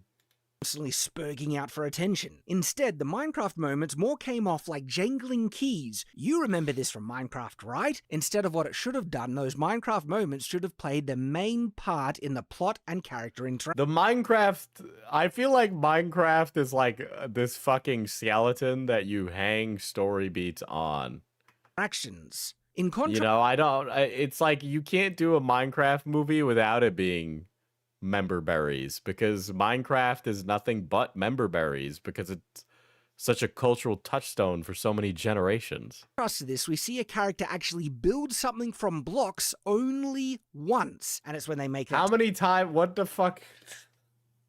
Tower to hide from the nighttime mobs, and that's it. Yeah, they craft a few things here and there, but the main mechanic of Minecraft, collecting materials and building dude, why wasn't this movie 90 minutes of me looking for the fucking a diamond? Why wasn't this 2 hours of me looking for diamond? Things in the world is shockingly mostly absent from the Minecraft film. That should have been the main concept the film was playing with and the main power that the characters are using, but it's barely there and made worse by the fact I just this guy wanted Shadows of Israel, dude. That's what he wanted. fact that when these things do appear, it was the most fun parts of the film. It honestly makes me wonder. I think they should do a Minecraft animated movie, and they should get that they should get Futuristic Hub to animate it. What they were thinking, you are making a Minecraft film, right? You do know that's what you're making. But instead it's like surface dressing. Yes, most of the film is in the Minecraft world. You see villages and monsters. Yeah. You see the items. Oh, there's diamonds, there's a diamond sword, there's a chicken, there's a monster. The actual deeper interactions of that world, the mechanics that make Minecraft fun and even made the most fun parts of the film are shockingly absent. And as a result, this doesn't actually feel like Minecraft story mode also takes itself super seriously. You can also buy outfits on Bedrock. Dude, we're so cooked. Minecraft movie, but rather Minecraft is merely an unimportant means to an end. It's like they don't actually appreciate the franchise that they have here, and it's merely... I don't understand what else he wants. This is such a weird criticism. I don't understand. This Minecraft movie didn't, like, I don't understand this criticism at all. It's so weird. Used as a vehicle to force feed you... The Minecraft is it is very clearly like a vehicle to tell a story. And from what I know about the Minecraft movie, it's set up that way. It's like a Jumanji situation, right? Like, this is like if somebody made a Jumanji movie and when this does not have the same relationship that I have with Jumanji, the board game. You know, it's like, yeah, you can't make a fucking movie of people playing fucking... This is like if somebody fucking watched Queen's Gambit and went, this has nothing to do with chess. This is barely paying homage to the game of chess. Like... An amplified, insufferable Jack Black, whether you like it or not. When we were developing this into a film, we just thought, let's bring our fun story. It's very intentional that this movie is called a Minecraft movie as opposed to the Minecraft movie. Jack Black is the center and feature of this film, not the Minecraft world, which really makes it a Jack Black film, not a Minecraft film. I mean, he's also not the main character. He's like a major side character, but he's not the main character.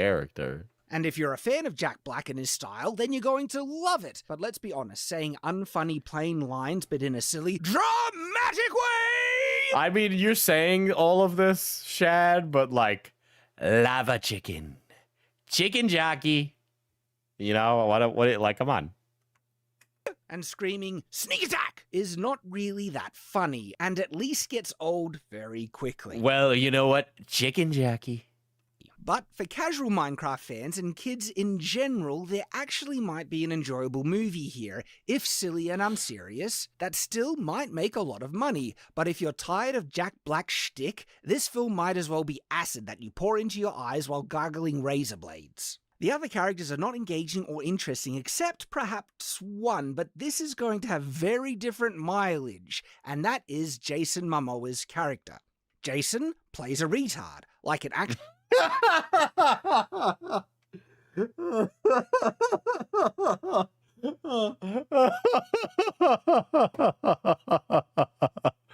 Oh my god, eat your heart out, Roger Ebert, dude. we got a new high level fucking philosopher here to review films. Isn't he just playing like a fucking Gary Bobby Ferguson, dude? Is he just playing like a fucking bearded guy Donkey Kong character? Is it that guy? I don't remember the guy's name. The guy who... Dude, I don't remember fucking anything. What the fuck? My brain is like soup. Doorknob-licking moron, and he leans into the spurging silliness of his character with all the energy he has. Billy Mitchell, thank you. Which, funnily enough, made me chuckle a few times. He's either going to be the best part of the film for people, or the second worst behind Jack, because if you hate Momoa's hyperactive silly character, there's no chance you'll be able to put up with Jack Black's one. Momoa leans so far into his character in a self-deprecating way that his retardedness actually complements Jack Black. His retardedness. It's just such an uncouth way to describe it, you know? It's just such a... like it has all the candor and like critical resonance of somebody just like banging a pot over your head.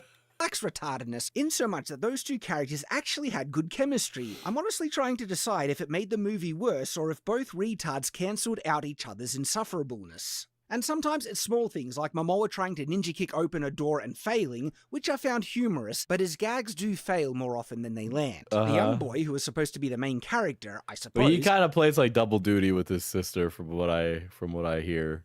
is overshadowed by how loud and obnoxious Jax and Momoa's characters are, and he doesn't really do anything or have much of an arc. The boy is creative, he fails at making a jetpack which causes thousands of dollars of damage but receives no real consequences for it. He gives up on being creative. Yeah, because it's a fucking Jesus, whatever. Goes to the Minecraft land and uses his creativity in unearned ways. He simply knows how to make new things in this world for no apparent reason and gets his confidence. Yeah, because he's a child, because he's embraced his inner creativity. Back. He experiences no trial and error in the Minecraft world. Because he's a child. It's about creativity. But he can just make new things and succeeds, which robs the victory or merit. It's all very basic and has no real emotional payoff. The boy defeats one of the harder monsters in the Minecraft game, an Enderman, with no prep or practice. He just swings Guys, around. one of the harder monsters in the Minecraft game, an Enderman. Guys, one of those really hard to kill creatures. You know, they're called an Enderman. Have you heard of them? Just wait until Shad hears about the Wither. A diamond pickaxe at it, and he defeats it, getting an ender pearl, which he uses to stop the magical beacon casting darkness in the land, which darkness the monsters need who are trying to invade. The boy ultimately fails in what he was trying to do with the ender pearl, but is saved by plot armor and a fake out death, with someone appearing and just being able to use something because reasons that aren't explained, saving the day, and it's all very predictable. The two girls are, of course, better fighters than any of the men. They're Oh my god.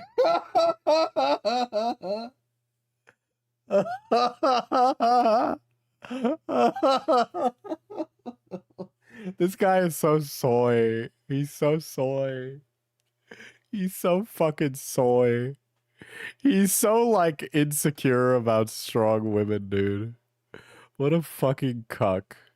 There's even a girl boss moment with quirky music and all as they Oh my god, there's a girl boss move in with quirky music. kick ass while the men are flailing Your children are gonna be the fucking worst people ever. Holy shit. around like impotent worms. But overall, these two female characters actually are completely useless and utterly irrelevant to the plot. They could be taken out of the film entirely and nothing would change. And on top of that, they're not funny or interesting at all.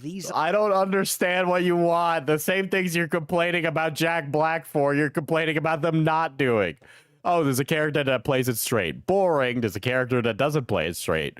Boring. I hate it. Like, fucking, you just didn't like the movie. Are useless characters. I will give the movie this. The main villain was actually a little funny. She was just evil in a kind of mustache twirling way, but leans into it and has some good gags. In fact, in my opinion, she has the best gag in the film by far, the one at the very end with the daggers. So overall, the Minecraft film is very bad, but it does have those few redeeming features, and even though the film is filled with attempt after attempt at humor, which for the most part does not land for me, some of those gags might find more success with kids. Added with the insultingly sparse but fun Minecraft moments. Oh, shit. That's so fucking funny.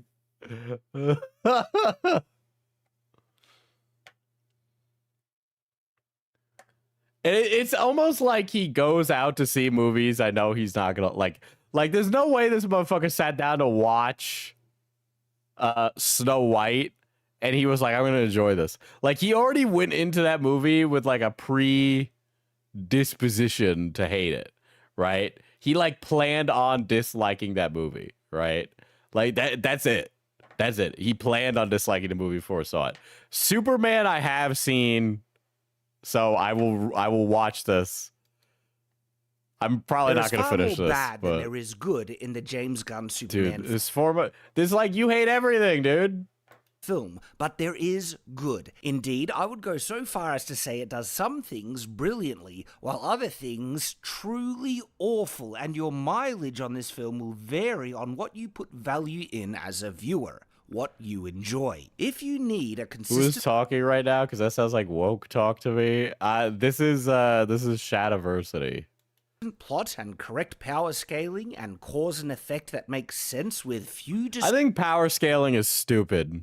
Maybe this is a hot take for the autistic men that like to watch those videos, but like, guys, like, power is dictated by the narrative relevance in a story. Okay. Obviously, it's like within the realm of the possibility in that story. But these doing the number crunching on who would win in a fight, Goku or Superman, is like, I mean, I guess it's like fun conversation, but like outside of that, some of those guys take it way too seriously because like the power of a superhero is kind of definitely dictated by what what the story needs. Distractions from and I know people might not want to hear that, but like that's just how things get written. You know, you write a thing to tell a story, and sometimes, you know, the hero loses, sometimes the hero wins. In characters and world, you will hate this film. But for me, as a massive Nicholas Hoult, Lex Luthor in this movie was astounding. Superman fan, I actually don't need too This was much for me. I saw Captain America: Brave New World before this, and then I saw Superman, and I'm like, wow, it's actually insane how much better Superman is. To like a Superman film. What it needs to do is depict Superman right. And if done so... Listen, Superman is like over 100 years old. There's going to be a billion different interpretations. It's much easier for me to ignore or not get as distracted by some really dumb things in the plot. Well, I'm delighted to say that... I want to watch Nicholas Hoult in that like Russian period drama show. I need to see that. It's up my alley. I want to see it. I think it's like a Catherine the Great show. James Gunn's Superman film does this. Of course, it would have been so much better if the story carrying this rendition of Superman wasn't utterly retarded, but at least... It's just it's not even that I have a problem with him saying it. It's just that when he says it, he sounds very uneducated. Even though completely stupid, the story serves well enough as the vehicle for the characters to shine. The performances and characterizations of Lex Luthor, Lois, and Superman were great, in spite of me not liking Superman's costume or that David Corn's... You didn't like Superman's costume, dude. You are actually... These are such bad complaints. Sweat doesn't have the comic book physique on display that Henry He doesn't have the comic book Cavill had. Also, what are you gay? Who gives a shit about that? That stuff, like, you say that like, oh, you know, like this version of Superman was better. It's not like Christopher Reeves was shredded. Okay, we're talking about this like Superman has always been portrayed as like fucking humongously yoked. Okay, before the Snyder version of Superman, that wasn't the norm with the way Superman looked on film. He wasn't built like a brick shithouse. Yeah, I think Henry Cavill has an amazing physique. I think he's a beautiful man. I think he's fucking gorgeous. But like, I've seen other Superman movies. What, did you just watch these two and not the other ones? Henry Cavill was robbed, and he could have been one of the very best Superman if just given better scripts. But this Superman's character might be the second best one depicted in feature film, the best being Christopher Reeves. Okay, and so you know what Superman has looked like before. So what was that kind of complaint? That didn't make any sense. They got Superman right, which is the most important part of a Superman film, and as a result, I really liked it, in spite of the terrible plot, which I will explain in the spoiler section of this review. But we're not at spoilers yet. This Superman is very human. The film goes out of its way to tell you this, but it's actually supported by the fact that instead of gaslighting the audience and telling you contradictory things about a character, compared to what they do on screen, Superman's actions in this film all throughout it confirm that he is a very human person, with the same insecurities, assumptions, and flaws, while also still being the Boy Scout he is supposed to be. He doesn't swear and even uses clean language like gosh darn and things like that. He goes out of his way to save even animals and tries to defeat his enemies in the most humane way possible. His goal is to save people and do good, and doesn't always understand the ramifications of these actions, but is determined to press onwards doing good regardless. Okay, so we passed the test of like surface level media literacy. Okay, you understand Superman. Good. Following his own conscience. People hating him in spite of his best efforts bothers him. He tries to hide it but fails at that, and has trouble in his relationship with Lois. He has pure intentions and is determined to fight even when injured or the odds are against him, because that's what he knows he should do, even if it kills him. As a result, this is not only a good Superman, this is a great Superman. Indeed, I'll go so far as to say one of the best, whereas the plot is amongst one of the worst. I think a lot of, okay, I'm sorry, okay, I know things are really cool when we're 12 years old, but I think having watched the Christopher Reeve Superman stuff, it does not hold up. And I'm sorry, but it's not that good. It's kind of not that good. And I think we put things from our youth on a pedestal. But sometimes we need to kill those darlings because they were good because we were 12. And they're not that good. I used to love Star Wars. I loved the original trilogy as a child. I saw episodes 1, 2, and 3, and I fucking love them. And honestly, having seen it recently, I mean, like, New Hope is pretty good. Empire Strikes Back is pretty good. Return of the Jedi is like okay. And then episode 1 is fucking awful. Episode 2 is fucking awful. Episode 3 is really fucking melodramatic and awful. And I'm tired of us trying to retcon that to say that it was. Okay. And the new trilogy is terrible. All right. And 90% of the shows are bad. Some people might like Rogue One. Rogue One fucking sucked. Okay. Andor's pretty okay. I think the Mandalorian's a lot of fun, but a lot of other stuff is not good. Hence why I can see this film as both really good and utterly terrible. And even though I love this rendition of Superman, it is not to say it is perfect. No, it's not. Superman has been considered... Episode 1 is probably the most difficult. No, Rogue One is actually a Member Berries movie. I'm sorry. Dude, Rogue One is a Member Berries movie. It is that fucking irritating. Forrest Whitaker in it is awful. All right. They waste Diego Luna in that movie. That's why they gave him a fucking TV show. Considerably depowered in this film, and his powers are very inconsistent. He struggles to lift things you would expect Superman to be able to handle with ease. One villain in particular he should be able to take out with a single punch, and minor spoilers. Why are we putting the power scaling cringe, dude? Very beginning of the film, and it's shown in the trailers, the film literally begins with Superman's defeat. He is far from the indomitable hero he is supposed to be. He's actually very domitable. Also, kryptonite is not nearly as deadly as it should be. Again, just more inconsistent. Oh my god. Okay, here's the thing. Kryptonite for Superman is like one of those narrative tools, right? Because Superman is supposed to be invulnerable. Kryptonite is as dangerous as the writer lets it be to Superman. And that is why Superman can still be interesting. Because the variable ways that Kryptonite has been portrayed allows it to fill different roles depending on the story. Okay? And that keeps it interesting. Otherwise, the story wouldn't be interesting because it would just fucking end. Consistencies. Now, at least there is no overt wokeness in the film, unlike what the online... There's no overt wokeness in this. Discourse seems to have implied. There's no message about immigration, but one part of the film could be interpreted as an analogy of the Russian-Ukrainian conflict, as well. Broke take. That's the Russia-Ukraine conflict. Woke take, that's the Israel-Palestine conflict. Bespoke take, that's the Venezuela-United States conflict. One of the most outspoken haters of crypto, because I think the idea of a super dog from crypto is dumb, I can say that the dog doesn't ruin the film. He plays a very pivotal part of it. Oh my god. He reviews a movie like a fucking kid. I'm still not convinced that was the best choice. Crypto can be quite distracting at times, and depending on whether you're a dog person, you'll either love or hate crypto. These are like, I feel like he's filling for time when he gives these kind of, like, you can either love this or hate this. This thing is something that's a contentious thing. It sounds like it's a Chad GPT sentence where he both sides it.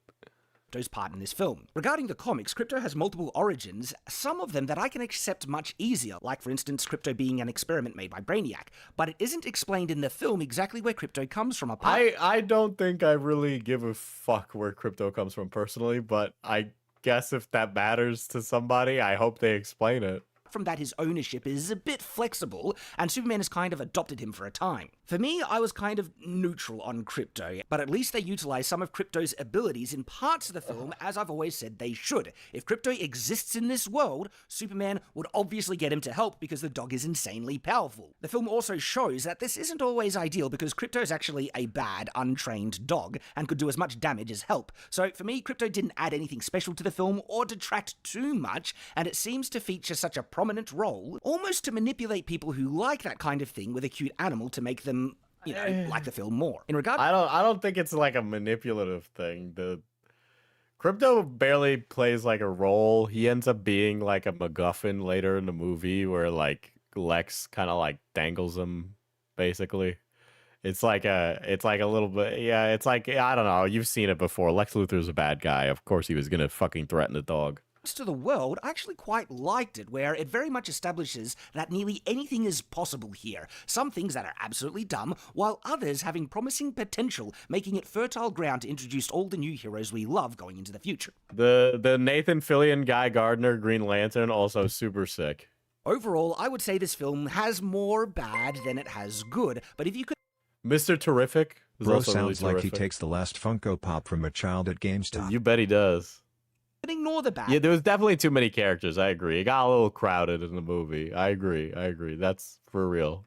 Or simply don't notice it as much, there is definitely enough to latch onto here to enjoy it. I give this film, because of so many of the dumb plot points, about a 3 or a 4 out of 10, even though I personally 3 or 4, dude. This guy's he's a real litigious reviewer. Like the film, and now let's get into the spoilers where I can explain just how retarded this plot really Spoilers for Superman, guys. is. So the story is wholly driven by Lex Luthor's desire to kill Superman. That is revealed later on in the film. They think Lex wants to kill Superman so Superman doesn't prevent the invasion of one country to another, but Lex actually says, no, that's a byproduct. He orchestrated the invasion to justify or set up a situation where he can kill Superman. Literally, every instigating plot is caused by that desire. Now, depending on how Lex actually wants to do this, affects how dumb his plans really are, because Lex has multiple opportunities to kill Superman throughout Look, the guy is like such a schemer and he eats up the scene, dude. There's no fucking way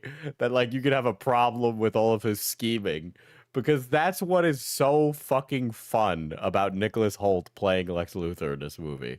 The fact that he wants to be loved so bad that he wants to orchestrate the systematic takedown of Superman's character. Okay?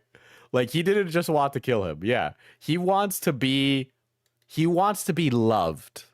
He wants to be revered as a god. He wants people to worship him.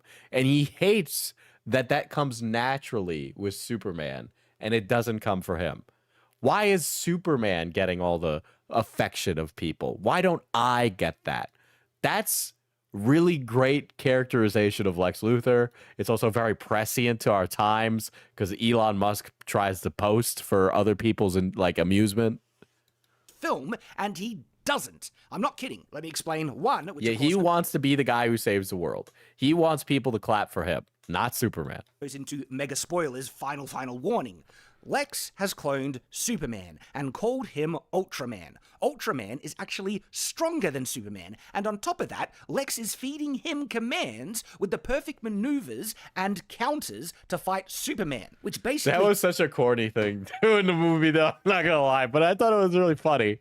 He makes him constantly dominate Superman in most encounters where they fight. And as a result, Superman gets beaten. The film literally begins with Superman fleeing in defeat, crashing in the snow, having lost to Ultraman, who's actually in disguise as another hero from another country. Now, to explain that, there's a little backstory. So, just before the beginning of the film, a country whose name I forgot, so let's call them... It's a fake fucking country.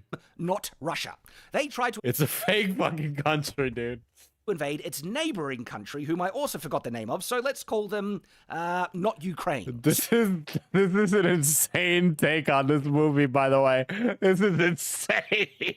Superman recently stopped Not Russia from invading Not Ukraine, and Not Russia is angry with Superman and has set their own metahuman to fight him, which is actually Ultraman in disguise, because Lex has orchestrated this entire invasion that at first is presumed so he can get half of the country that overtakes, but no. Because ultimately Lex Luthor also wants to rule the world, because he's fucking Lex Luthor.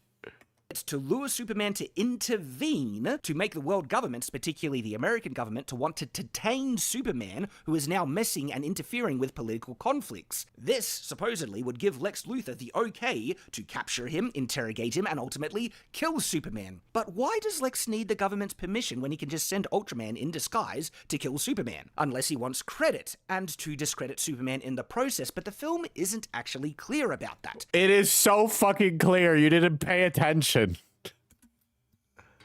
Oh my god. It is very clear that Lex wants to kill Superman. That is his ultimate goal. And even at the... It's not even just a... Jesus Christ, this guy actually has fucking zero media literacy. It could not be more spelled out. They have a whole fucking discussion about it inside the little Lex Tower thing, dude. Beginning of the film, he kind of has already discredited Superman quite a bit by luring him into that conflict, even though anyone with half a brain would see that Superman was trying to do the right thing. But the reactions of the people in... I don't know, man. If Superman was real, I think you'd be talking, you'd be clapping for that military that was gonna blow up that small child. The film towards Superman are very inconsistent and sometimes brain-dead stupid. And as I mentioned, he literally does lure Superman into a fight with Ultraman in disguise, and Ultraman defeats Superman twice. But Lex calls him off instead of simply achieving what he wanted right then and there. And that may be because he wanted to discredit Superman further. Yeah, he wants Superman... This guy doesn't fucking pay attention. I think he doesn't pay attention. Then Lex Luthor has an opportunity to kill This is Superman not a little subtle later. movie, dude. It's not a subtle movie. In fact, the earnestness of Superman as a film is why I like it. Because it wasn't trying to be like a we're like a really smug fucking movie. It's because they didn't do that. He's been fully discredited, and Lex simply doesn't. Switching back to Not Russia, remember how Not Russia is mad that Superman... This is such a stupid comparison. ...threatened them and forced them to stop invading Not Ukraine, but they reveal that they have a metahuman fighting on their side that is more powerful than Superman. He literally defeats Superman, and no one questions why Not Russia didn't use that metahuman in the invasion. Oh my god, maybe the metahuman's not part of the military. I don't fucking know. Why doesn't fucking the US government send Superman to kill fucking Venezuelans on their fucking... vegetable boats or whatever. Or to stop Superman from stopping them, or using the metahuman to start the attack anew. Now, we know it's because Lex controls Ultraman, but this is a very... Dude, this guy's fucking... This is... You shut the fuck up. Say less words. You're just yapping. You're just yapping. You're not even getting to the fucking point. Homelander with laser to fishing boats. Yeah.